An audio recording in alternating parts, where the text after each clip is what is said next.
आपण मागील आठवड्यापासून एक विशेष गोष्ट बघत आहे बायबलमध्ये.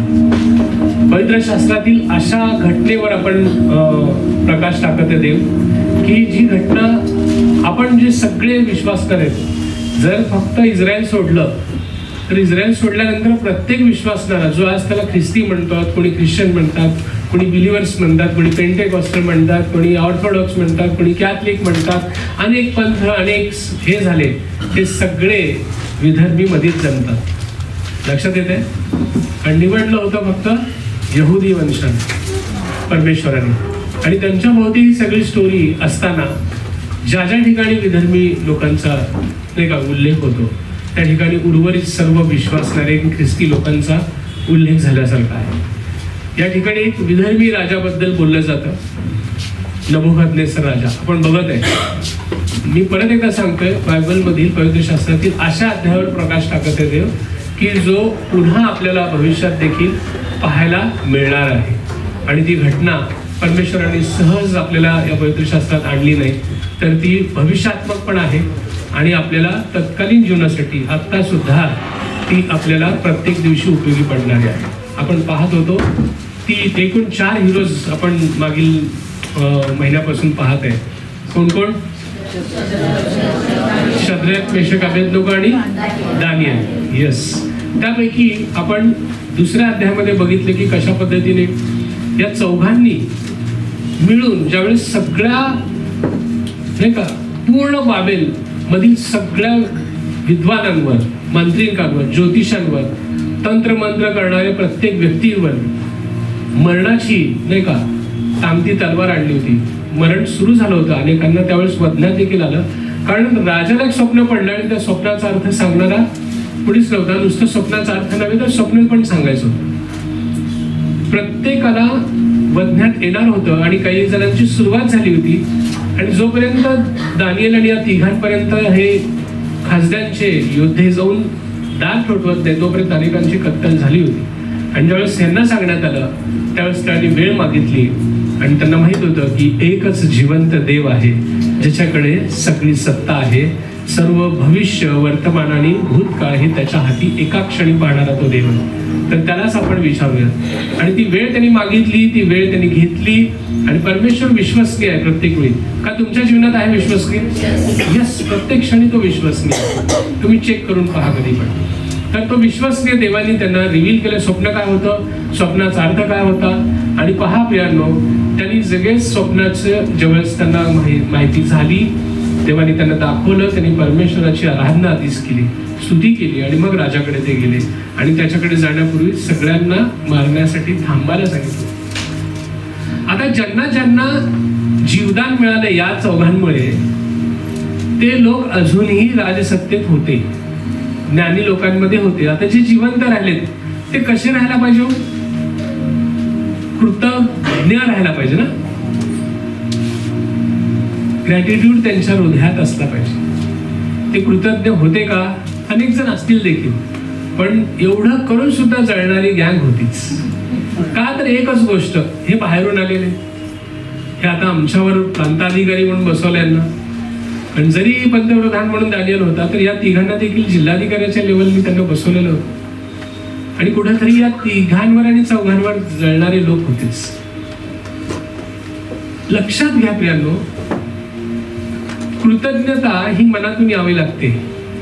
आणि जळणाऱ्यांच्या समोर तुम्ही कितीही चांगले वर्तन करत राहा, तुमचा वेळ वाया घालू नका. याच्यासाठी मी हे सांगत आहे. जळणाऱ्यांसमोर, तुमचा द्वेष करणाऱ्यांसमोर तुम्ही कितीही चांगलं वागलात तरी ते तुमच्यातले द्वेष देणे का त्रुटी काढत राहणार, दोष काढत राहणार आणि तुमच्यावर पूर्ण विश्वास ते कधीच ठेवणार. मी नेहमी म्हणतो की तुम्ही ज्याच्यावर प्रेम करता ना, तुम्ही ज्यांच्यावर प्रेम करता त्याहून अधिक जास्त तुमच्यावर जे प्रेम करतात ना, त्या लोकांना व्हॅल्यू द्यायला शिका. कारण जे करतच नाहीत त्यांच्याकडे वेळ वाया घालू नका आणि ते कधी सुधारतील याची अपेक्षा करत बसू नका. जर बदलायचं असेल तर त्यांना देव बदलल्याशिवाय राहतही नाही. देवावर सोडू नका. असेच जळणारे लोक होते, जी वाट बघत होते की काही काळ गेला, की जवळजवळ 15 ते 20 वर्षांचा काळामध्ये गेला दुसऱ्या आणि तिसऱ्या अध्यायामध्ये.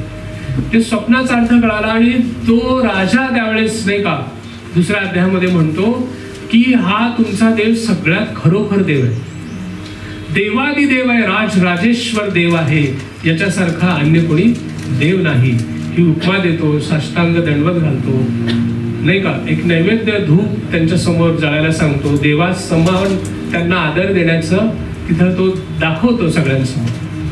ठीक आहे, ही अनुभूती आली त्याला आणि त्यांनी देवाला नाही का गौरव दिला आणि त्याला पंतप्रधान केलं या. आणि दानिएल सुद्धा नाही का एक कृतज्ञता ठेवली मनामध्ये, दोस्ती असेल, मैत्री असेल आणि आपली लोक म्हणून त्यांनी जी काही भावना ठेवली त्या भावनेमुळे ज्यावेळेस तो पंतप्रधानाला त्याला मिळालं पद, त्यावेळेस त्यांनी एक काम केलं नाही का, माझे 3 मित्र आहेत ज्यांनी मी माझ्यासोबत बंदिवान म्हणून आले, माझ्यासोबत राहिले आणि माझ्यासोबत त्यांनी प्रार्थना केली, ज्याच्यामुळे हे रिव्हील झालं आणि आमचे प्राण वाचले आणि सगळ्यांचे वाचले. अशा तिघांची आठवण तो केला. ह्याला म्हणतात खरी कृतज्ञता नाही का. आपले प्रेयर पार्टनर्स कधीच विसरू नका. असं होतं बरं का, तुमच्या बरोबर प्रेयर पार्टनर्स म्हणून असलेले लोक कधी कधी त्याच ठिकाणी असतात एक सदस्य म्हणून, पण तुम्ही लीडर होता, तुम्ही एल्डर होता, तुम्हाला देवानी पुढे घेऊन जातो देव. अर्थात तुमच्यातले असलेले गिफ्ट, तुम्ही असलेली जी काही झील आहे तुमची देवाबद्दलची, ती पाहून देव उचलतो. पण याचा अर्थ असा होत नाही की ते लायक नाही आहेत, त्यांना तयार व्हायचं आहे. परंतु ज्यावेळेस तुम्ही उच्च पदावर जाताना त्यावेळेस कधीही लक्षात ठेवा, आपले जे प्रेयर पार्टनर्स होते त्यांना देखील आपण कधीच विसरायचं नाही. दानिएलाकडून ही कृतज्ञता शिका. आणि हे बाकीचे लोक होते ते कृतज्ञ होते, त्यांनी कधीच नाही का ही संधी शोधत होते की या चौघांना आपण कुठं खिंडीत गाठू. लक्षात येते. आणि मग जो राजाला अनुभूती आली होती त्या राजाला विसर पडला. हो, आपल्यासारख्यांना विसर पडतो जे देवाची अनुभूती रोज घेतो, बायबल स्टडीला घेतो, हाऊस ग्रुपला घेतो, संडेला घेतो, रोजच्या डिव्होशन मध्ये घेतो. आणि ज्यावेळेस प्रसंग येतो, मनाविरुद्ध काहीतरी घडतं, त्यावेळेस आपण आपला जुना आदामच बाहेर काढतो, हो की नाही. देवाचा जो आत्मा आहे त्या इतक्या पवित्र आत्म्याच्या मार्गदर्शनाखाली येशू ख्रिस्त या ठिकाणी असला असता तर कसं वागला असता हे विचार करत नाही, तर तुला दाखवतोच मी कोण आहे, हो की नाही. आपला आदाम लगेच बाहेर पडतो. अशा अनेक प्रसंग येतात, पण दानिएलाकडून शिकण्यासारखे. मग प्रसंग पुढे घडलो, अजून आपण पोहोचायचं आहे, हो की नाही. थोडीशी रिकॅप. आणि मग पुढे काय घडतं, त्याला विसर पडतो. आणि जे स्वप्न होतं की नाही का 5 राज्य येणार, 4 राज्य आणि शेवटचं राज्य अजून यायचं आहे, हो ना. त्या मूर्तीचे किती भाग होते. पहिला शिर काय होतं, सुवर्ण, त्याच्यानंतर रॉक सिल्वर, त्याच्यानंतर ब्रॉन्झ आणि त्याच्यानंतर आयर्न. आणि आता सगळ्यात शेवटी आयर्न आणि क्ले म्हणजे माती मिक्स असलेलं राज्य. 10 बोट म्हणजे 5 पायाची, इकडच्या 5 पायांची 5-5 बोट, असं 10 राज्य एकत्र येत आहेत सध्या. आणि क्ले मानवी राज्य, ह्या दोघांचं मिश्रण होऊन हे राज्य तयार होणार आहे. आणि तेव्हा एक मोठा नाही का खडक येऊन आदळणार आहे. ती घटना अजून घडायची आहे, पण हे 4 गोष्टी घडून गेलेल्या आहेत. सुवर्ण नबुकदनेस्सर राजालाच म्हटलेलं आहे, सुवर्ण राज्य, सुवर्णाचं शीर. आणि मग त्याच्यानंतर त्यांचं राज्य संपल्यानंतर येणार मेदी आणि पारशी. 2 हातामुळं 2 राज्य तिथे एकत्रित येऊन तुझ्यावर आक्रमण करणार आणि तुला संपवणार. आणि जसच्या तशी घटना पुढे जाऊन पाहायला मिळते. अध्याय 5व्या मध्ये जर तुम्ही बघितलं तर त्या ठिकाणी आपल्याला बघायला मिळतं की कशा प्रकारे पर्शियन किंग कोरेश आणि मेदी राजा दार्यावेश हे एकत्र येऊन लढतात आणि हे राज्य बाबेलचं संपवतात आणि राज्य प्रस्थापित होतं सिल्वरचं. आणि मग त्यानंतर येतो जगातला जगजेता Sikandar, Greek Alexander the great. हा येतो जो ब्रॉन्झ प्रदर्शित करतो आणि तो येतो आणि मेदी पारशीचं राज्य संपवतो. पण तुम्हाला अजून पण मी सांगितलं की हे राज्य नव्हते का अस्तित्वात, होते ते त्यांच्या राज्यातून. जसं इंडियाचं एक राज्य आहे, पर्शियन किंग आहे, ग्रीक आहे, ते त्यांच्या राज्यात राज्य करत होते. पण ज्यावेळेस ते जगजेता म्हणून उभे राहायला गेले त्यावेळेस ते पुढच्या राज्यांना आक्रमण करून अंकित केलं आणि स्वतःचं राज्य प्रस्थापित केलं. म्हणजे नबुकदनेस्सर राजाच्या काळात पर्शियन किंग होते, त्यांचं राज्य होतं तुम्ही हिस्ट्री पाहिल्यानंतर. पण पर्शियन उठले आणि बाबेलाला जिंकून पूर्ण सम्राट झाले ते पृथ्वीच्या जवळपास सगळ्या मोठ्या भागाचा. लक्षात येते, या पद्धतीने झालंय. म्हणून काही शब्द जरी नबुकदनेस्सर राज्याचं राज्य होतं, मग अलेक्झांडरचं जो ग्रीक राज्य होतं, त्या ग्रीक राज्यातले काही शब्द त्या 6 जेव्हा वाद्यांमध्ये त्या काही 3 वाद्यांचं जे शब्द आहेत ते ग्रीक वर्ड्स आहेत. मग ग्रीक वर्ड्स तर नंतर तिसरं राज्य स्थापन झालं, राज्य स्थापन नंतर झालं, त्यांचं राज्य होतं. आणि त्यामुळं तत्कालीन भाषांमुळं काही शब्द जसेच्या तसे आपण वापरतो. आता इंग्रजीमधून आलेला टेबल आपण आता बदलतो का? नाही. मग आपण म्हणायचं का टेबल हा शब्द नाही का आता आपण वापरायला लागलो तर आता सध्याला इंग्रजांचं राज्य आहे का? नाही, तसं नाही. म्हणून संस्कृतीतले शब्द त्यावेळेस आले आणि ज्या ज्या वेळेस राजांना राजा स्थानापन्न देखील करणारा देव आहे आणि स्थानभ्रष्ट करणारा देखील देवच आहे. नबुकदनेस्सर त्याला स्थानभ्रष्ट करतो आणि मेदी पारशींना घेऊन उभा होतो. मग अलेक्झांडर द ग्रेटला उभा करतो आणि मेदी पारशीचं राज्य संपवून ग्रीक राज्याची स्थापना होते. आणि पुन्हा त्याच्याबद्दल एक भविष्यवाणी 8व्या अध्यायात केलेली आहे की तो निसंतान असेल, त्याला संतान नसणार आणि त्याची नाही का राज्य वाटलं जाईल. आणि नेमकं तसंच होतं. अलेक्झांडर द ग्रेट 33 वर्षी त्याचं मरण होतं, अगदी तरुण असताना. आणि अगदी तरुण असताना तो मरतो जगजेता होण्याचं स्वप्न घेऊन. आणि तो मेल्यानंतर त्याचे जे 4 मोठे सेनापती होते त्यांच्यामध्ये हे राज्य वाटलं जातं. जसं बायबलमध्ये सांगितलंय तसंच घडलेलं दिसतंय.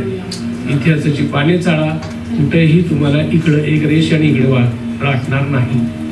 म्हणून आपण अशा अध्यायाचा प्रकाश आज देव देत आहे या मंडळीला की ज्याचं इम्पॅक्ट पूर्ण जगावर आहे. तुम्ही कुठेही जाऊन पानं धुंडाळलीत त्यांच्या राज्यांमध्ये ही घटना होऊन गेलेली आहे. त्यामुळे हे एक सत्य आहे. 2600 वर्षापूर्वी देव जो सांगतो की असं घडणार आणि पूर्ण 2000 वर्षांमध्ये हे घडून जातं, ही जोक नाही. कोण सांगतं तुमचं असं भविष्य? हा येणार नावानिशी 200 वर्षापूर्वी कोरेश राजा यायच्या अगोदर त्याचा शब्द यशाच्या तोंडी देव घालतो आणि म्हणतो की कोरेश हा माझा अभिषिक्त येणार, माझा मेंढपाळ. वाव, एका विधर्मी राजाला देवानी ही पदवी दिली. आज तुम्ही आम्ही त्याच जागेवर आहे. आपण विधर्मी परिवारातले यहुदा वंश निवडले आहे. आज जसं त्या विधर्मी कोरेश राजाला देव अभिषिक्त म्हणतो, मेंढपाळ म्हणतो, नबुकदनेस्सरला इर्मया 25:9 मध्ये माझा सेवक म्हणतो, असाच तो विधर्मी राजा. सेम आपण देखील त्या विधर्मी राजाप्रमाणे देव आज स्वर्गातून आपल्याला देखील माझा अभिषिक्त, माझा राजा, माझा मेंढपाळ म्हणून हाक मारत आहे. लक्षात घ्या. त्यामुळे संपूर्ण जगाला पाहताना एक लक्षात घ्यायचं की देव कुणालाही वापरतो, कोणालाही निवडतो. लक्षात येत आहे. त्यामुळे आज आपण एक मेंटॅलिटी दूर करूयात. एक झापड तिने का असं जिरवेळीस झालेले ते काढून टाकूयात आपल्या अंगावरनं की आपण ख्रिश्चन आहोत, आपण विश्वासणार आहोत. आणि तो देव आहे, तुम्ही सगळे त्याच्या आहात. हे टायटल्स घेऊन बसू नका. नबुकदनेस्सरला काय टायटल होतं का? तो बाबेलचा राजा होता. मर्दुक देवाची नाही का, मर्दुक नावाचा देव होता त्यांचा. त्यांची संस्कृती आहे, त्यांचे नाही का त्यांचा धर्मग्रंथ आहे. त्या धर्मग्रंथात त्यांचा देव आहे. त्यांच्या देवाची तो पूजा करायचा. He is a great idol worshipper. आणि त्या पद्धतीने त्याचं जीवन होतं. म्हणून तो ज्याला अनुभूती आपल्या देवाची आली देखील तर तो एवढंच म्हणू शकला की हा देवादी देव आहे, राजेश्वर आहे. याच्यासारखा अन्य देव नाही. परंतु त्यांनी हे म्हटलं का आता याचपासून मी फक्त याच देवाची भक्ती करतो. एवढंच राहून गेलं त्याच्यात. पण एवढं करून अनेक असून नबुकदनेस्सरला 4व्या अध्यायामध्ये तुम्ही पाहिलं तर तुम्ही म्हणाल की काय देवाने त्याला चालवलं. त्यांनी लिहिलेलं त्याचं होतं. तर त्या नबुकदनेस्सर राजा त्याला जर माझा सेवक म्हणत, आपण सगळे त्याच पद्धतीने जगाला देव पाहताय. हे टायटल्स आपण दिलेले आहेत.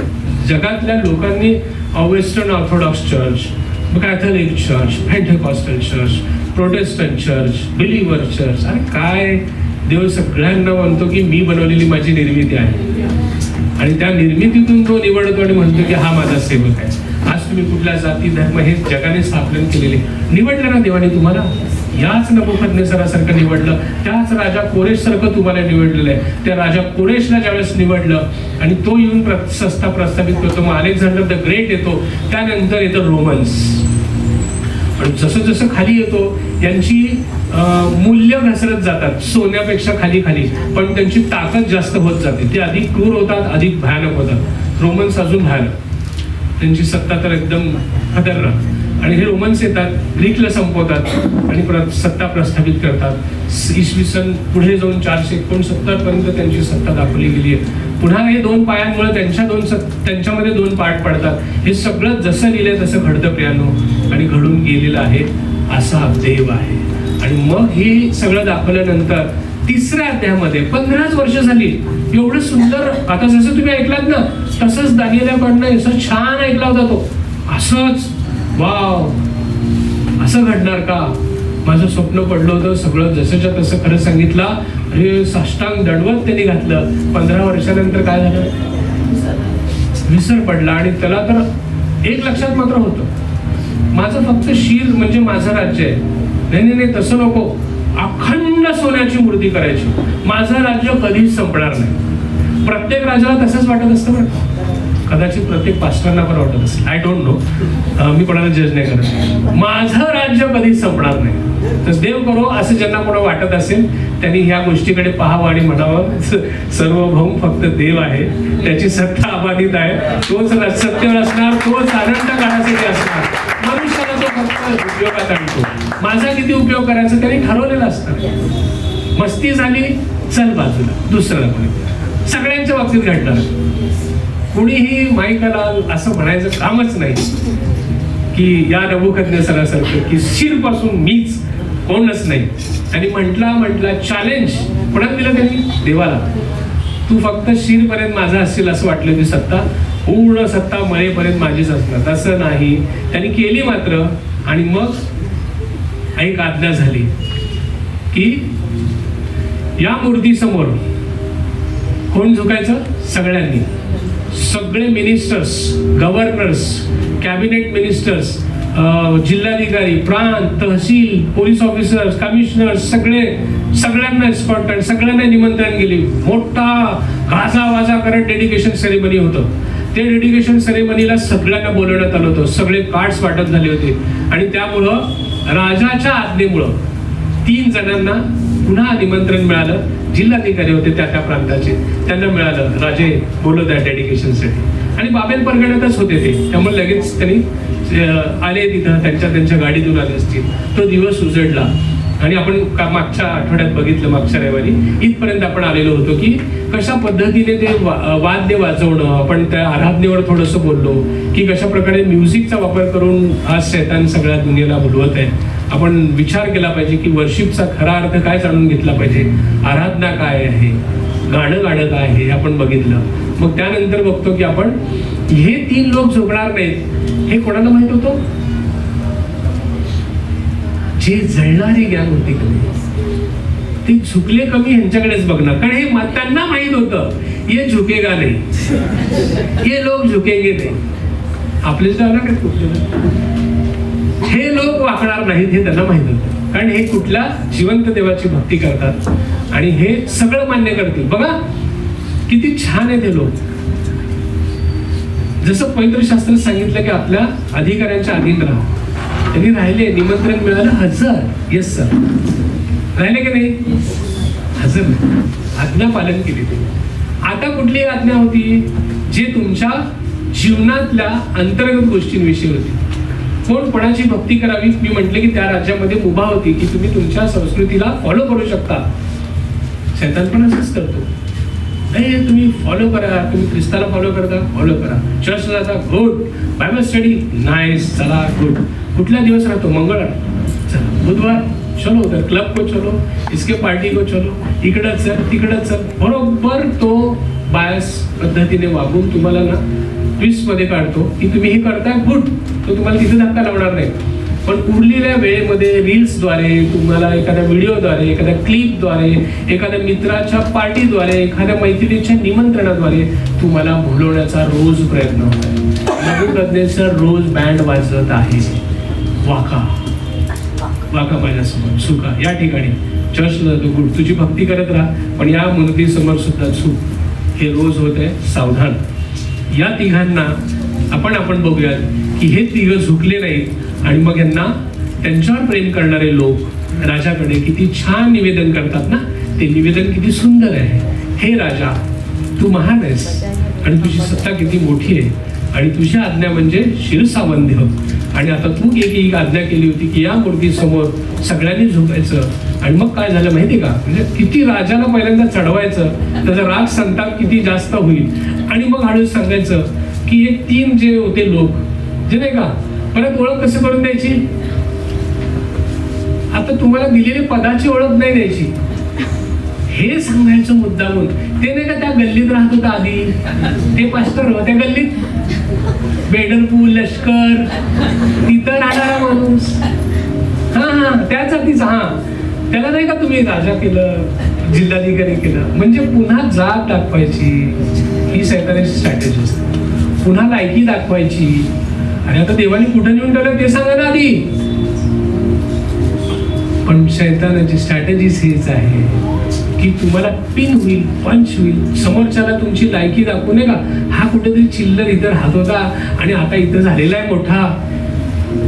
इथून सुरुवात करायची. हे आज देखील चालू आहे, आज देखील चालू आहे. तुम्हाला देवानी इतका चर्चचा लीडर बनवलाय, तुम्ही पास्टर आहात, तुम्ही लीडर आहात, समाजामध्ये उच्च स्थानात तुम्ही फिरत आहात. तुमचं ॲप्लिकेशन घेताना कुठून सुरुवात करायची. सगळ्यांना पार्श्वभूमी आहे की नाही. हॅलो, काय स्वर्गातून डायरेक्ट हॅलो हॅलो कोणी आलं का डायरेक्ट एंट्री नाही ना. सगळ्यांना पार्श्वभूमी आहे की नाही. आहे, सगळ्यांना पार्श्वभूमी आहे. जातीची आहे, धर्माची आहे, व्यसनाची आहे, चुकांची आहे, पापांची आहे, लफड्यांची आहे. सगळ्यांना काहीतरी काही पार्श्वभूमी आहे का नाही. त्यातून काढलं ना बाहेर देवानी, धुतलं ना शुद्ध रक्ताने. त्याच्या गाणी गातो आपण, त्याच्या तेरे लहू के द्वारा हम शुद्ध हो गए. हो धुतलं, ठीक आहे, तारणाची वस्त्र घातली, येस ग्रेट, बसवलं राजा म्हणून, बसवलं की नाही. तुम्ही you are the kings and queens. टाळ्या वाजवा स्वतःसाठी जरा एकदा.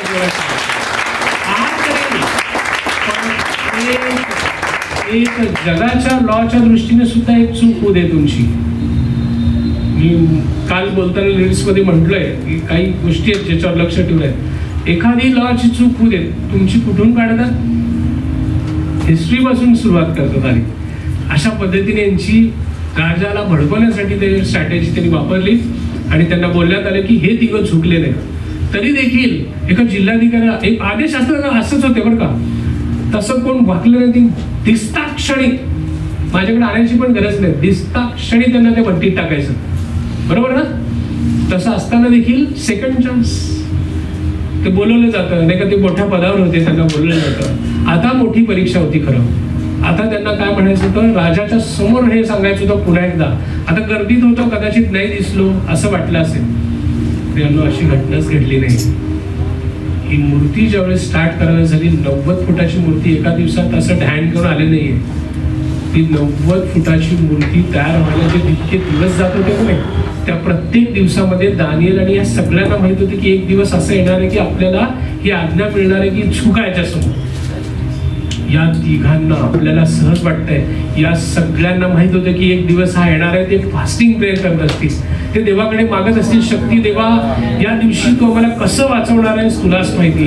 आम्हाला झुकायचं नाहीये, परंतु प्लीज प्लीज. किती दिवस येत असतील ते इन्व्हिटेशन कार्ड मिळाल्यावर अजून ते जास्त आवेशाने प्रार्थना करत असतील, देवा हे आमच्या हातून घडवून येऊ, हे आमच्या हातून घडून येऊ नको. आणि तो समय आला, प्रसंग आला, तो दिवस आला.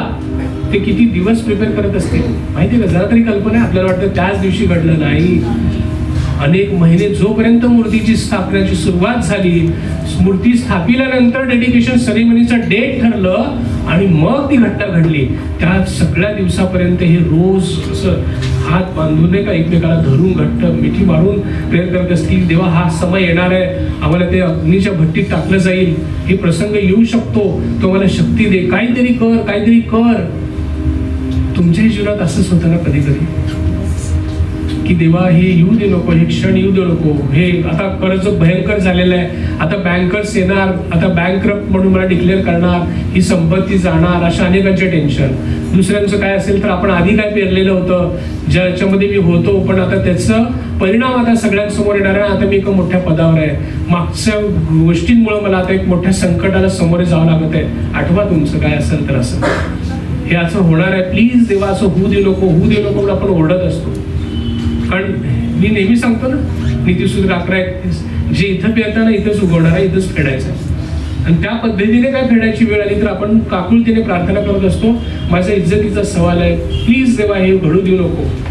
आणि लक्षात ठेवा प्रियांनो, देव प्रत्येक वेळी तुमच्या सोबत आहे. अनेक गोष्टींतून तो तुम्हाला प्रिव्हेंट करतो, तो तिकडे जाऊ देत नाही, त्या संकटाच्या आधीच बाहेर काढतो. पण कितीतरी वेळा असं आहे की त्या संकटातून तो जाऊ देतो. पण या तिघांना आता हे माहित नाही की देव या ठिकाणावरून आम्हाला वाचवणार आहे. मागीलच्या स्वप्नाच्या वेळेस जसं वाचवलं का आता याच्यातून आम्हाला भट्टीतून जायचं हे त्यांना काहीच माहित नाही.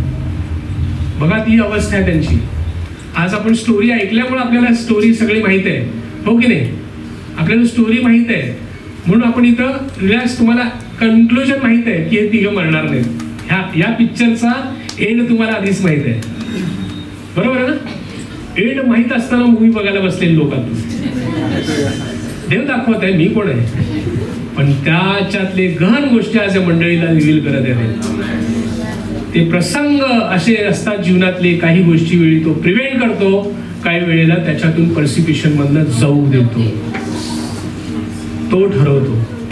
आणि जर तुम्हाला त्या पर्सिक्युशन मधनं जायचा प्रसंग आला असेल, या मंडळीमध्ये आणि हे ऑनलाईन जे ऐकत असतील, नंतर जे ऐकतील, त्यांनी जर एक थोडंसं अवलोकन करा. जर तुम्ही पर्सिक्युशन सारखे जर तुमच्यावर प्रसंग असतील, अग्नीच्या भट्टीतून तुम्ही जात असाल असं जर तुम्हाला वाटत असेल, तर आज देवबाप तुमच्याशी बोलत आहे.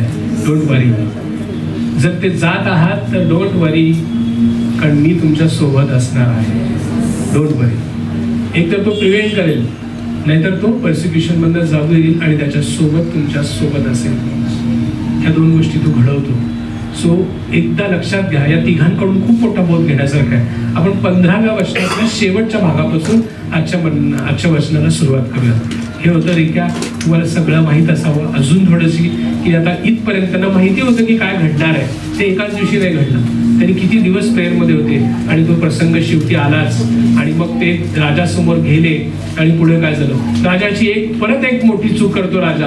रागात असताना मोठ्या चुका सगळ्यांकडनं होतात. तो रागात शेवटी काय म्हणतो बघा. कोण वाचवणार आहे हे वाचून इथून सुरुवात करा. 15व्या अध्यायातील शेवटचं. माझ्या हातातून तुम्हाला कोण सोडविल, असा कोणता देव आहे.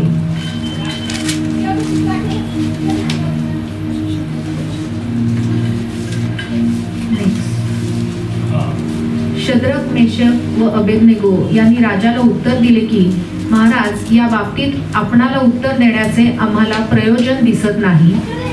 ज्या देवाची आम्ही उपासना करतो तो आम्हाला धगधगीत अग्नीच्या भट्टीतून सोडवण्यास समर्थ आहे. कोण समर्थ आहे? देव. महाराज, तो आम्हाला आपल्या हातातून सोडविल. ते कसेही असो, पण महाराज, हे महत्त्वाचं आहे. ते कसेही असो, पण महाराज, हे आपण पक्के समजा की आम्ही आपल्या दैवतांची उपासना करणार नाही आणि आपण स्थापलेल्या सुवर्ण मूर्तीला दंडवत घालणार नाही. हे ऐकून नबुकदनेसर संतापला. शद्रक, मेशक व अबेदनेगो यांच्या संबंधाने त्याची मुद्रा पालटली आणि त्याने आज्ञा केली की भट्टी नेहमीपेक्षा 7 पट तप्त करा. मग त्याने आपल्या सैन्यातील काही बलिष्ठ पुरुषांना आज्ञा केली की शद्रक, मेशक व अबेदनेगो यांच्या मुसक्या बांधून त्यांना त्या तप्त अग्नीच्या भट्टीत टाका. तेव्हा त्या पुरुषांना त्यांचे पायमोजे, अंगरखे, झगे वगैरे वस्त्रांसहित बांधून धगधगीत अग्नीच्या भट्टीत टाकले. राजाचा हुकूम अगदी सक्त असल्यामुळे ती भट्टी फारच तप्त केली होती. म्हणून ज्या पुरुषांनी शद्रक, मेशक व अबेदनेगो यांना तिच्यावरती नेले ते ज्वालांनी भाजून मेले.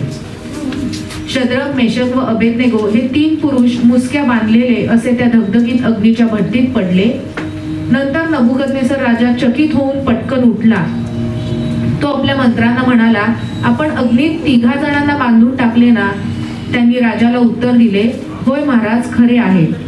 तो म्हणाला, पहा, 4 इसम अग्नीत मोकळे फिरत आहेत असे मला दिसते. त्यांना काही एक इजा पोहोचली नाही.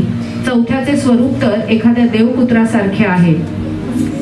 मग नबुकदनेसर त्या धगधगीत अग्नीच्या भट्टीच्या दारानजीक येऊन म्हणाला, अहो शद्रक, मेशक व अबेदनेगो, परात्पर देवाचे सेवक हो, अग्नीतून बाहेर या. तेव्हा शद्रक, मेशक व अबेदनेगो अग्नीतून बाहेर आले. आणि राजप्रतिनिधी, नायक, अधिपती, सरदार व राजमंत्री जे तेथे जमले होते त्यांनी त्या पुरुषांना पाहिले. तेव्हा त्यांच्या शरीरावर अग्नीचा परिणाम झाला नव्हता.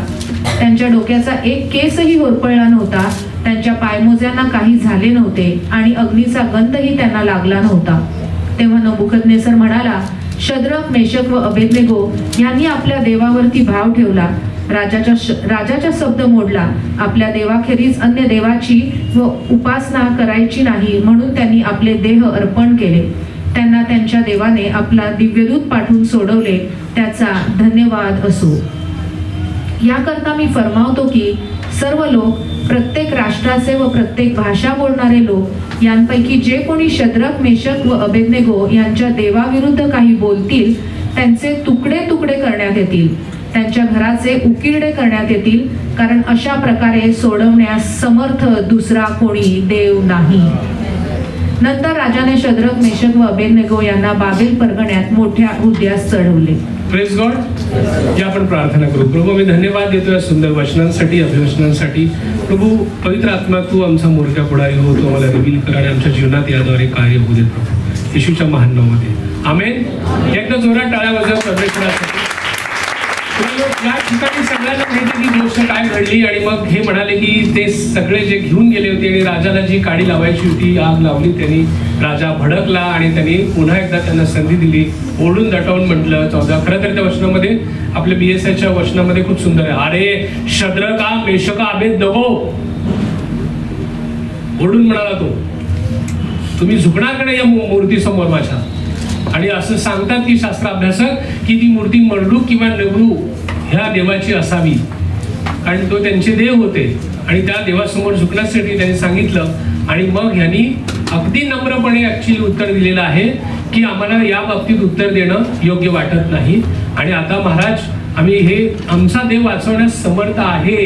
ही गोष्ट ज्या आज अग्नीच्या भट्टीतून जाण्याच्या प्रसंगात आहेत त्यांनी ही गोष्ट शद्रक, मेशक, अबेदनेगोकडनं शिका की ते काय म्हणतात, आमचा देव समर्थ आहे, पण समजा तरी नाही सोडवलं ना तरी देखील आम्ही हे करणार नाही.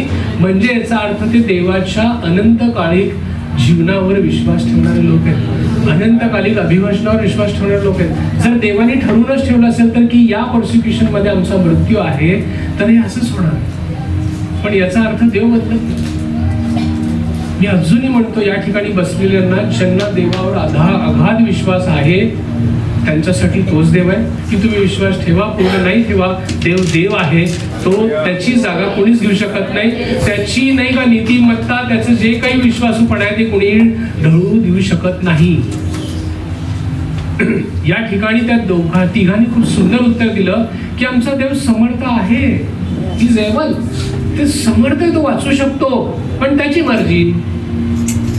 आणि त्यांची मर्जीनुसार आता समजा आम्हाला वाचवायचं त्यांनी ठरवलं नसेल तरी देखील आम्ही हे करणार नाही, कारण तो देव देव आहे.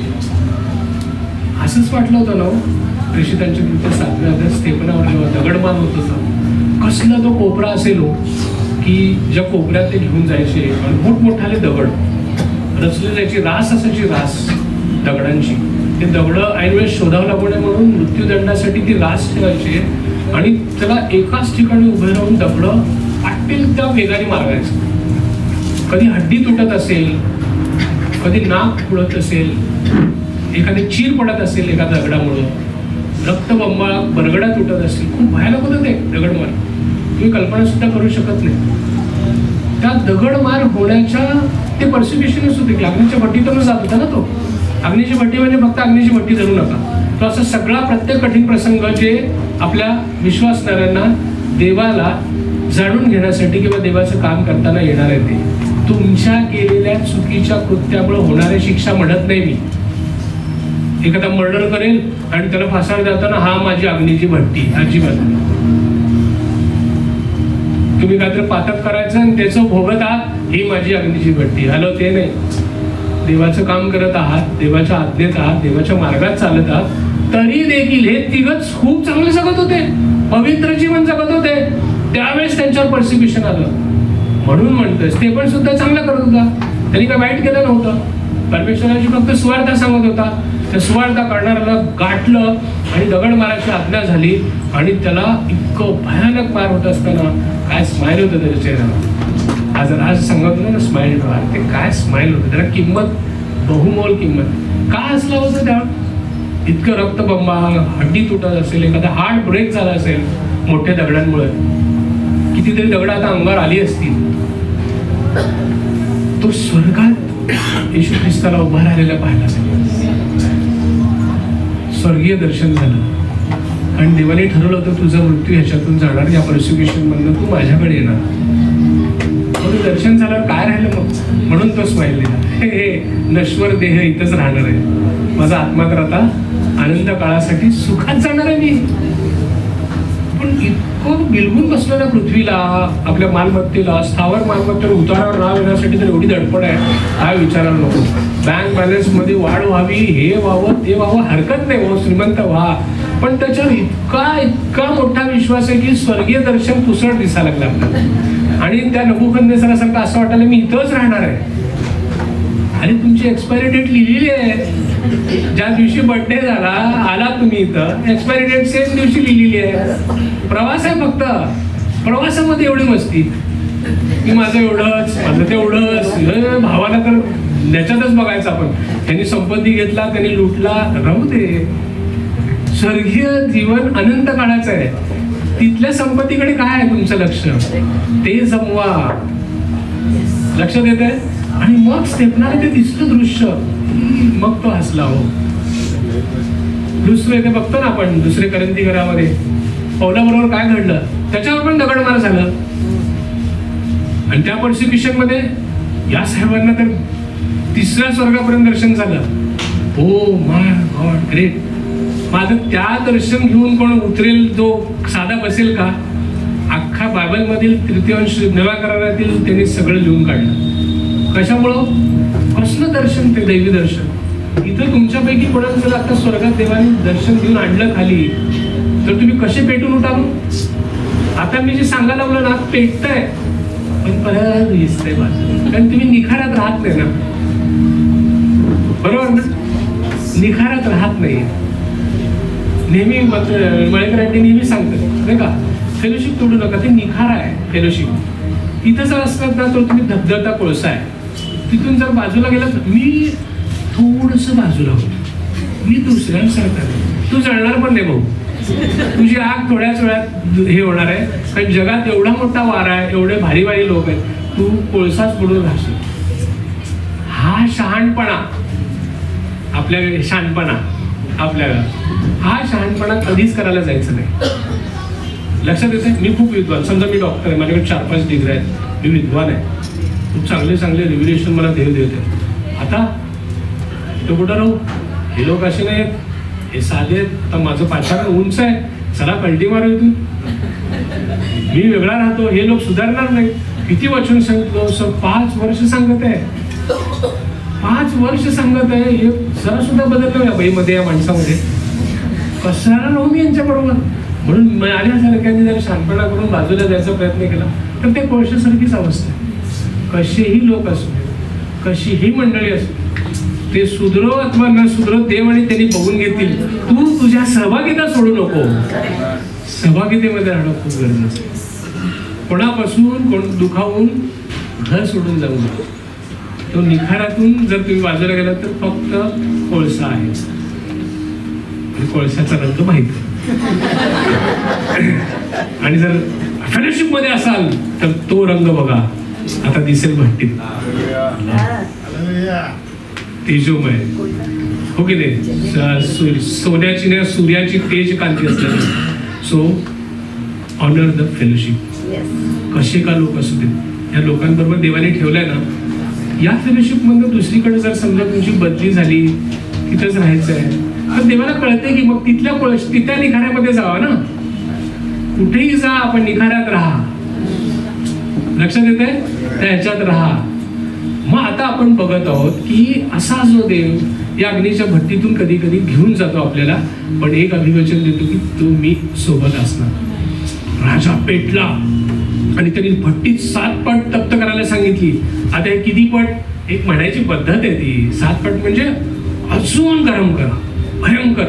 आता ती कशा प्रकारची भट्टी होती? संशोधकांचे अनेक हे आडाखे आहेत, आपल्याला ते बघायचं नाही, कारण का ते वरून त्यांना टाकण्यात आलं आणि त्यांना इकडून साईडनी व्ह्यू मध्ये दिसतात की आत ते कसे जळतायत, आणि लाकडं टाकण्याची कुठली तरी एक जागा असणार. हो, सगळं असणार आहे. तुम्ही इंजिनिअरिंग करा आणि आम्हाला दाखवा, काही प्रॉब्लेम नाही. पण ऐका, ती भट्टी होती त्यांना एवढी अग्नी तप्त केली होती.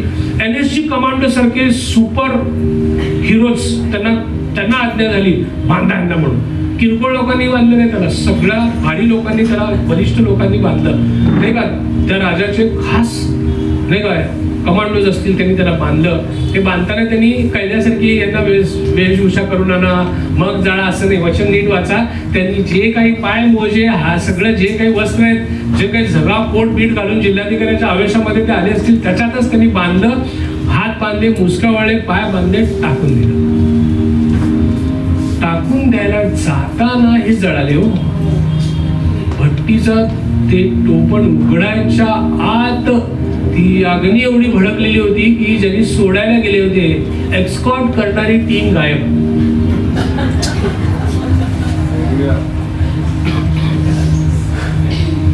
देवाच्या लोकांना अग्नीच्या भट्टीत टाकणारे एस्कॉर्ट करणाऱ्या टीमने सावधान राहा. तुम्ही त्याच अग्नीच्या भट्टीत जळणार आहात. हॅलो, देवाच्या लोकांना अग्नीच्या भट्टीत टाकणाऱ्या एस्कॉर्ट टीम सावधान. तुम्ही त्याच अग्नीच्या भट्टीत जळू शकता. जी अग्नी देवाच्या आज्ञेमुळं तिचा स्वभाव बदलते. जाळून टाकण्याचा तिचा स्वभाव एकाला जाळते आणि या तिघांना हवा देते. एकाला जाळते आणि तीच अग्नी स्वतःचा स्वभाव बदलते. कारण देवाज्ञा झाली, यांना स्पर्श पण करायचा नाही, तुझा वास सुद्धा लागू नये. असं जवळ गेलंय, लोक जवळ गेले, पुढे वाचणार आहे आपण. वास सुद्धा लागू नये. यस बॉस, अग्नी सुद्धा देवाच्या आज्ञेत आहे. अग्नी सुद्धा देवाच्या आज्ञेत. अग्नी, जल, वायू, पृथ्वी, आकाश, पंच महाभूते कोणाच्या ताब्यात आहेत? हॅलो, कोणाच्या ताब्यात आहेत?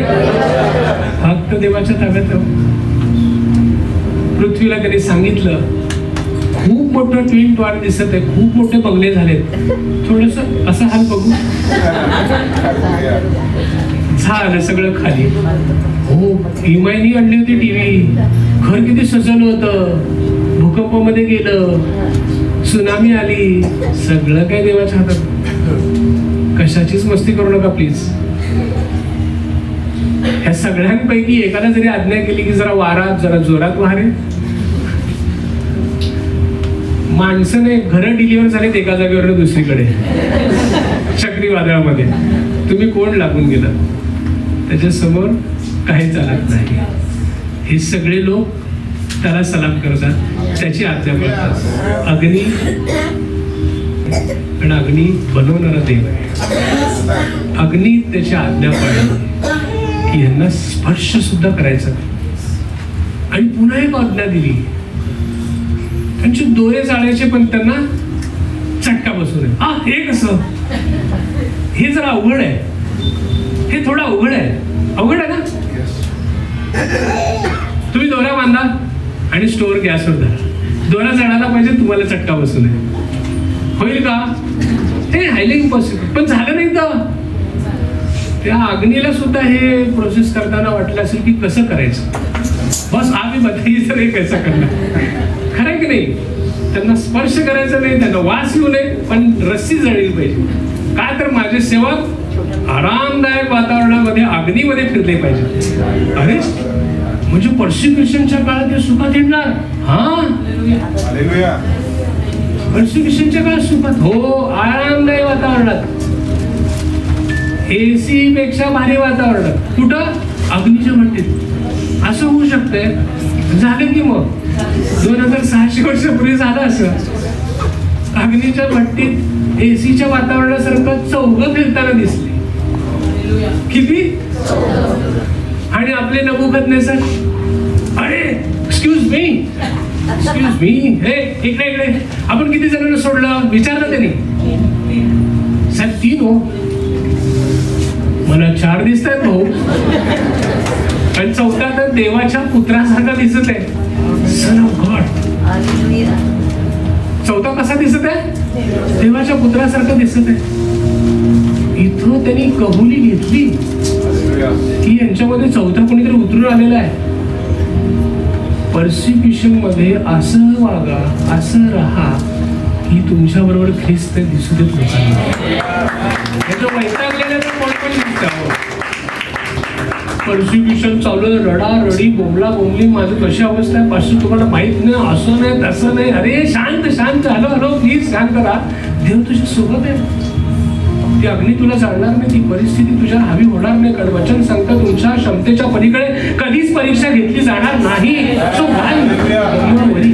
कशासाठी तुम्ही काळजी करतात? मग तुमच्या क्षमतेच्या पलीकडे जाणारच नाही. हो, तुमच्या क्षमतेच्या पलीकडे जाणार नाही. हो सर काय सांगू, कपडे घ्यायला पैसे नाही, तू मला पार्टी करायची होती म्हणजे तसं नाही, हे नाही ते नाही, खूप आहे सगळं तुम्हाला सांगण्यासारखं. डोंट वरी, हॅलो काही काळजी करू नका. गरजेपुरतं देणारा तो देव आहेच. इच्छा पूर्ण करायची नाही तर त्याच्या हातात आहे.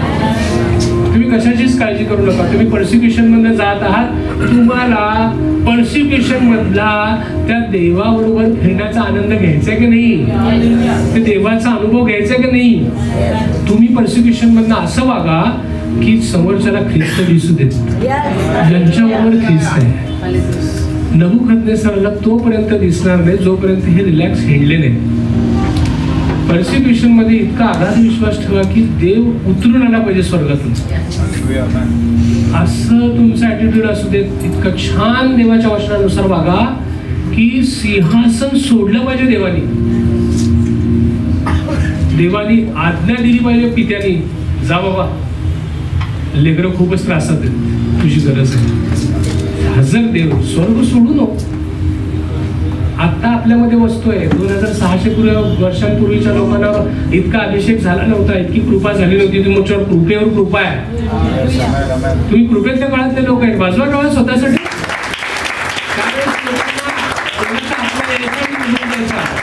लक्षात ठेवा, तो देवपुत्र आढळला. मग ख्रिस्त 2600 वर्षापूर्वी होता का? अहो 2000 वर्षापूर्वी जन्मला. 2600 वर्षापूर्वी कसा असणार ख्रिस्त? अहो त्रैक्य देवावर विश्वास ठेवतो. तोच अनादि आहे, अंत तोच आहे, तोच अल्फा ओमेगा आहे, देवादिदेव तो आहे. अनादि काळापासून ख्रिस्त अस्तित्वात आहे. त्यांनीच सगळं बनवलं. प्रारंभी तोच होता, शब्द देही झाला तो तोच. हे जे वचन जे शब्द म्हणतो तो तोच, जो आधीपासून होता. अब्राहमाला जेव्हा भेटायला आला ना, ते तिघांमध्ये देवपुत्र होता. लक्षात येते का? स्तेफनाला जो दिसला तो देव होता, येशू ख्रिस्त. याकोब ज्याच्याबरोबर झोंबी केला तो येशू होता. काही ठिकाणी एंजल म्हटलेलं आहे. येशू ख्रिस्त पावलोपावली वचनांमधून तिथे जुन्या कराराची भेट देत गेला. त्याचा अभ्यास करा. देव आधीपासून आहे. चुकीच्या समजुतीत राहू नका. येशू ख्रिस्त फक्त 2000 ते देहरूपी मानव रूप धारण करून आलेला तो ख्रिस्त त्याच्या आधीपासून ख्रिस्त आहे. आणि तो ख्रिस्त त्या अग्नीच्या भट्टीत त्यांना वावरताना दिसतो. तुमच्यामध्ये जर पर्सिक्युशनच्या काळात सुद्धा ख्रिस्त लोकांना दिसायचा असेल, त्याप्रमाणे वागायला शिका. त्या आभार विश्वासामध्ये जा की खूप कठीण प्रसंग आहे. मनुष्य देखील काही करू शकत नाही. पास्टर्स, लीडर्स, एल्डर्स, आमचे बॉस, आमची बँक बॅलन्स, आमची जायदाद काही करू शकत नाही. असे प्रसंग जर जीवनात असतील तर डोंट वरी, एक माणूस तुमच्या सोबत आहे. आणि जर तो सोबत आहे तर अजून काय पाहिजे? काय पाहिजे? ते बाहेर येऊ शकले असते, आले नाहीत. त्यांनी बाहेर येऊ शकले असते, आले नाहीत. बॉस आपल्या बरोबर आहे. अग्नी काय करेन आपल्याला? लोकांना काय सीन आहे? अग्नीच्या भट्टीत निवांत हिंडत आहे, ना आन आहे ऊन आहे. सेप्ट्युजिंट जे 70-72 लोकांनी हिब्रू बायबलचं ग्रीक भाषांतर केलं, त्या लोकांचं असं म्हणणं आहे की असं पर्सिक्युशनला टाकल्यानंतर काही जण असं आता हे म्हणतील, राखच ना 2 मिनिटात राख हो, असं चालले असतील. राजा सुद्धा कदाचित उठला असेल असं त्यांचं म्हणणं आहे. आणि त्यांना असं गाणं ऐकवलं. प्रेज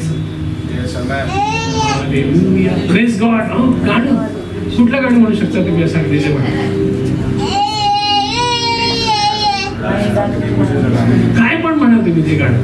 ते गाण्याचे बोल त्यांना ऐकू आले आणि त्याला वळावं लागलं, कोण आहे असं म्हणतात. आय डोंट नो, पण पवित्र शास्त्र जे सांगतं त्याप्रमाणे त्यांना माणूस दिसला. अशा परिस्थितीत ते गात होते असं त्याचं म्हणणं आहे. काय गाणार नाही? देवाने देव तुमच्या बरोबर आहे. राजराजेश्वर तुमच्या बरोबर आहे प्रभू येशू ख्रिस्त. आणि मग म्हणून जोपर्यंत त्यांनी बोलवलं नाही, जेव्हा तो म्हणतो 26व्या वचनामध्ये अहो, आता काय म्हणतो अहो 14व्या वचनात, अरे शद्रका मेशका अबेदnego, मस्ती आली तुम्हाला, माझ्या या मूर्तीसमोर झुकणार नाही. 14व्या वचनात हा बोलणारा राजा अहो देवाच्या सेवक हो, परात्पर देवाच्या सेवक. भाषा बदलली हो. तुमच्या अॅक्युजरची भाषा नेहमीच बदलत राहणार जर तुम्ही ख्रिस्ताबरोबर असाल तरच. तुम्ही जर ख्रिस्ताबरोबर असाल ना तर तुमच्या अॅक्युजरची भाषा बदलतच राहणार. ते म्हणतील अहो परात्पर देवाच्या सेवक हो. किती चाल, किती स्ट्रॅटेजी, किती टॅक्टिक्स वापरू दे, पण तुम्ही जर स्थिर उभे राहिलात ख्रिस्तामध्ये आणि ख्रिस्त तुमच्याबरोबर असलात तर अॅक्युजर म्हणतील अहो परात्पर देवाच्या सेवक हो, प्लीज बाहेर येता का. काय सन्मानाने एस्कॉट कसं होतं, बांधा लाट घालून टाका रे आतमध्ये, इतका राग भयंकर होता ना. असंच टाकणार होते ना, असंच टाकले असतील ना. राजाचा राग आहे, राजाला खुश करण्यासाठी एस्कॉर्टिंग कसं करणार, 2 दिले पण असतील, राजाच ऐकत नाही, दिले असतील, काय माहिती. पोलीस असंच नेतात का, सन्मानपूर्वक नेतात. किती अपमान सहन करावा लागला असेल, आता सन्मानपूर्वक आहे. ख्रिस्त आहे ना तर सर्व काही शक्य आहे. म्हणा ना, ख्रिस्त आहे ना तर सर्व काही शक्य आहे. त्यांची एंट्री सन्मानपूर्वक बाहेर आणि सगळे गव्हर्नर्स, मंत्री भागते भागते. हे असे 3 आले परत, काहीच नाही, ड्रेस तसाच आहे. एवढं पण जळल्याचं जरा तर असेल, कपडा इकडे जळलाय, असं काय नाही, चेहरा असं काळा कुट्ट झालाय, असं काय असेल. तेज तेज तेज एखाद्या पार्लर मोठ्या सलून मध्ये जाणार हो, काय तेज आहे. काय तर अरे त्यांनी पार्लर सलून शिकलंच नाही, देवादी देव त्याच्या बरोबर आहे, तर त्याचा तेज किती होतो. फक्त मोठे बघत होता त्या मंदिरामध्ये, त्या समक्षतेमध्ये, देव तर सोडा त्याची समक्षतेमध्ये बसायचा तर त्याचा चेहरा इतका रिफ्लेक्ट व्हायचा की त्याला त्याच्या चेहऱ्यावर झाकून घ्यावं लागेल. लक्षात येत आहे. मग तो देवच स्वतः सोबत या परसिक्युशन मध्ये असेल तर काय अडचण आहे. तो असा दिसणार इतकं फ्रेश, काही जण तर असं वास पण येत नाही ना. अग्नीने असं कसं काय केलं, अरे त्यांना आज्ञा झाली होती, यशाया 43:2 ही वाचली नव्हती कदाचित, तुम्हाला नदी बुडवणार नाही, अग्नी तुम्हाला स्पर्श करणार नाही. हे अभिवचन आधीच दिलं होतं. ते अभिवचन तुम्हाला पण दिलेलं आहे, ते शद्रक मेशक अबेदनगोला दिलंय. काय तुम्ही स्वीकारताय. अग्नी तुम्हाला जळू शकत नाही आणि नदी तुम्हाला बुडवू शकत नाही, पण परमेश्वराच्या योजनेत राहा, नाहीतर प्रयोग करायला जाल. परत हे संविधानिक आज्ञा हे सांगत आहे, सूचना की मला अग्नी काय करू शकत नाही, घातलं बट्टीत हात, 6 महिने मलम लावत बस. असं काही करायला जायचं नाही. देवाच्या योजनेमध्ये असाल आणि परसिक्युशन मध्ये गेला तर देव समर्थ आहे तुम्हाला वाचवण्यासाठी. तुम्हाला अग्निपासून स्पर्श करू शकत नाही, म्हणजे अग्नी म्हणण्याचं काय, परिस्थिती तुमच्यावर हवी होऊ शकत नाही असा तो दे. आणि मग पुन्हा डिक्लेरेशन. अख्खं कार्ड याच्यासाठी छापलं होतं, इन्व्हिटेशन गेले होते, ते प्रोग्राम राहिला बाजूला आणि देवाचा प्रोग्राम झाला इम्प्लिमेंट. काय झालं प्रोग्राम, लहारे डिग्री. आणि तो राजाचं डिग्री म्हणजे कोणी अजिबात कल्पना करायचं नाही. ते आग लावले लोकांना सुद्धा हे पाळावं लागणार होतं. जे आग लावले होते की नाही, साहेब असं करतात ते 3. आज्ञा काय झाली आता, शद्रक लिह. हो काय फरमान निघालं, लॉ झाला, लॉ. संविधानात, त्यांच्या संविधानामध्ये ही नोंद झाली. लिहा, काय लिहायचंय, नवीन रूल आजपासून सेक्शन 43 काय असलं ते याच्यानुसार लिहायचं, शद्रक मेशक अबेदnego यांच्या देवाविरुद्ध बोलणाऱ्याला तुकडे तुकडे करायला पाहिजे. आता जळणारे जर शद्रक मेशक अबेदनगोनी जर ॲलिगेशन घेतलं की ह्यांनी आमच्या देवाविरुद्ध बोललाय, खोटं खोटं जरी बोलले तर तुकडे तुकडे होतील. लगेच ते कसे चिटकले असतील शद्रक मेशक अबेदnego. हे बॉस बॉस तुम्ही आलात किती छान, सगळं कधी ते आले असतील माहिती का, सगळं कधी. हा लगेच कळालं ना की आता खोटं ॲलिगेशन घातलं की आता ख्रिस्ती समुदायाला विश्वासणाऱ्यांना तुम्ही बोलला तर याद राखा, नाहीतर तुमचं असं होईल. आता मगाची एक आज्ञा होती, बदलणारा देव आहे. राजाला स्थानापन्न करणारा तो आहे, स्थानभ्रष्ट करणारा तो आहे, समय आणि प्रसंग बदलणारा तो देव आहे. त्यांनी समय आणि प्रसंग बदलून टाकले हो. एक रूल होता, एक समय होता, तो बदलून टाकला, समय प्रसंग बदलला. आणि आता जर कोणी बोललं तर याद राखा अशी आज्ञा आली. आणि आता आग लागांची गॅंग साहेब साहेब करू लागली. सर सर सर सर सलाम सर, असं घडणार सिस्टर. तुमच्या बरोबर घडलेलं आहे. कोणाबरोबर घडलं तर देव जेव्हा सोबत असतो ना, चांगल्यात चांगल्यानं तुम्हाला अहो परात्पर देवाच्या सेवक प्लीज या असं म्हणावं लागेल. किती छान ना.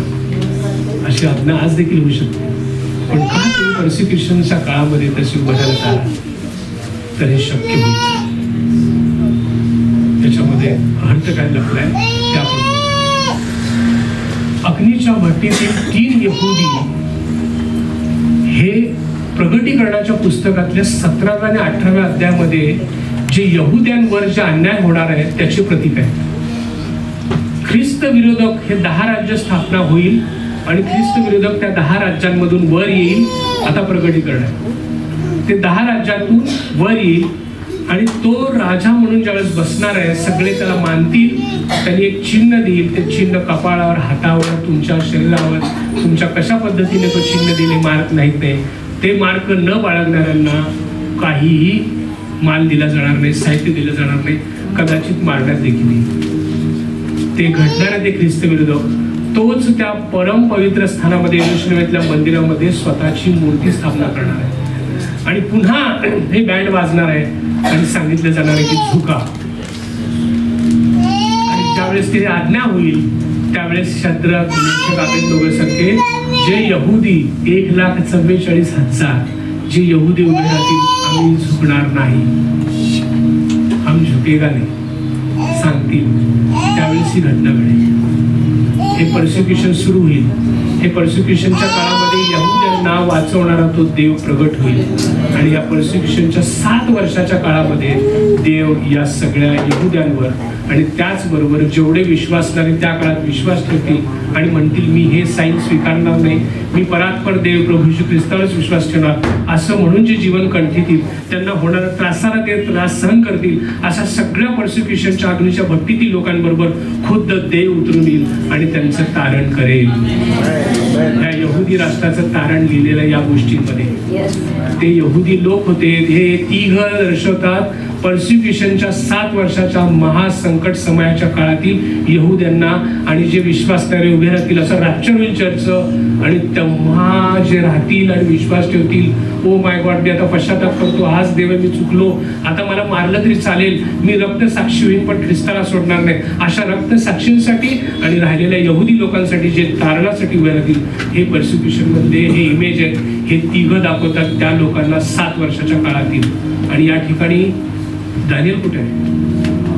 तो रॅप्चर होईल, तो मंडळीचा प्रतीक आहे, म्हणून या सीन मध्ये तो नाहीये. Praise God, hallelujah. अशीच आपली अवस्था असणार आहे. We are Daniels. म्हणा वी आर डॅनियल्स. आपण डॅनियल असणार आहे. आपण रॅप्चर परसिक्युशनच्या काळाची आपल्याला गरजच लागणार. आपण उचलले जाऊ त्याच्यासारखे, त्या सीन मध्येच नसणार. आपण 7 वर्ष आकाशामध्ये परमेश्वरासोबत असणार. आपण पार्टीमध्ये असणार. आपलं सत्कार समारंभ असणार. आपलं प्राइज डिस्ट्रीब्युशन सेरेमनी असणार. आणि इकडे परसिक्युशन असणार.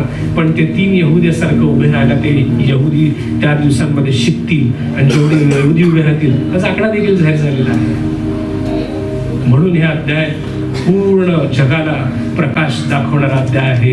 हा अध्याय सांगतो की प्रगटीकरणाच्या पुस्तकात येणारा महासंकट समस्या 7 वर्षांमध्ये ते यहुद्यांचं प्रतीक आहे. ते 3 की ते त्या दिवसांमध्ये ख्रिस्ताला ओळखतील आणि ते म्हणतील की यस, जे 2000 वर्षांपूर्वी आला होता तोच खरा ख्रिस्त, तोच आमचा देव.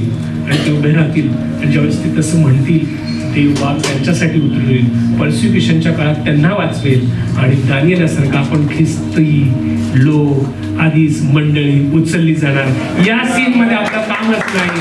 आपण गोळ्या स्वर्गामध्ये आकाशामध्ये परमेश्वरासोबत असणार. असा हा देव इज अ ग्रेट गॉड. या एकदा त्याच्यासाठी टाळा. म्हणून हा नेहमी वाचा. आहे अथवा की हा समय जवळ आलेला आहे. ती 10 राज्य जवळ यायला सुरुवात झालेली आहे आणि ते कधीही स्थापना होईल आणि मग त्यांच्यातून एक ख्रिस्त विरोधक उभे राहील. त्या ख्रिस्त विरोधकासमोर पुन्हा तो मूर्ती स्थापना करणार आणि पुन्हा सगळ्यांना झुकायला सांगणार. त्यावेळेस पुन्हा यहुदी लोक उभे राहणार, आम्ही झुकणार नाही आणि परसिक्युशनच्या काळाला सुरुवात होणार. सुरुवातीच्या काळात तो त्यांना जपेल. ख्रिस्त विरोधक सुरुवातीला प्रेमाने वागणारे सगळ्यांबरोबर आणि मग त्याचा रंग दाखवणार, मग तो मूर्ती स्थापना आणि सगळं घडणार. जसं 2000 वर्षां 2500 वर्षांमध्ये त्या मूर्तीचे सगळे गोष्टी तुम्ही पाहिलात आणि मग एक जो दगड येणार, तो दगड म्हणजे प्रभू येशू ख्रिस्त. 7 वर्षाच्या काळानंतर आपण जे उचलले जाऊ, ती मंडळी जी निजलेले आहेत ते आधी आपल्या उचलले जाणार, ते लोक आणि चर्च म्हणून आधी न मरता उचलले गेलेले, अशी दोन्ही लोकांची पूर्ण टीम घेऊन ख्रिस्त त्या दगडासारखं येणार. हे ख्रिस्त विरोधक आणि 10 राज्य जी स्थापलेली आहे, त्या मूर्तीचे जे तळपाय आहेत, जी क्ले आणि आयर्न पासून बनलेली आहेत, या राज्यावर तो खडक येणार. आपण त्या खडकामध्ये असणार. हालेलुया.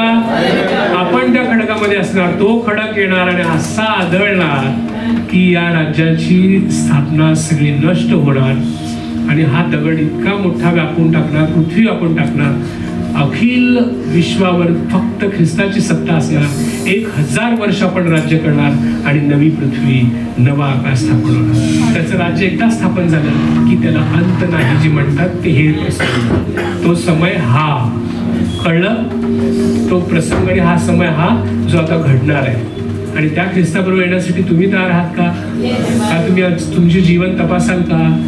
की त्या रॅप्चरमध्ये दानिएलासारखं आम्ही पण गायब होऊ आधीच? मग ते होण्यासाठी तेवढी पात्रता, तेवढी अंगी बाळगा, रोज त्या दिवसाची आठवण करा, म्हणजे चुका कमी होतील किंवा होणार पण नाहीत. कारण तुम्हाला भीती वाटेल ना की रॅप्चरमध्ये जर आपण नाही गेलो तर भट्टीचा अनुभव येण्याची शक्यता आहे. मग काय अनुभवायचे तुम्ही ठरवा. 7 वर्षाच्या आकाशातील त्या प्राइज डिस्ट्रीब्युशन सेरेमनीमध्ये सहभागी व्हायचंय का 7 वर्ष अग्नीच्या भट्टीतून जायचंय, हे आज तुमच्या हातात आहे. ख्रिस्ताने तर किंमत मोजली आहे, त्याच्यावर विश्वास ठेवून तुम्ही स्वर्गाचे वारीस झालात. पण कुठून जाणार? रक्तसाक्षी होऊन जाणार का असंच रॅप्चर होऊन जाणार का निजल्यानंतर पहिले उचलले जाणार? हे सगळं काही तुमच्या हातात.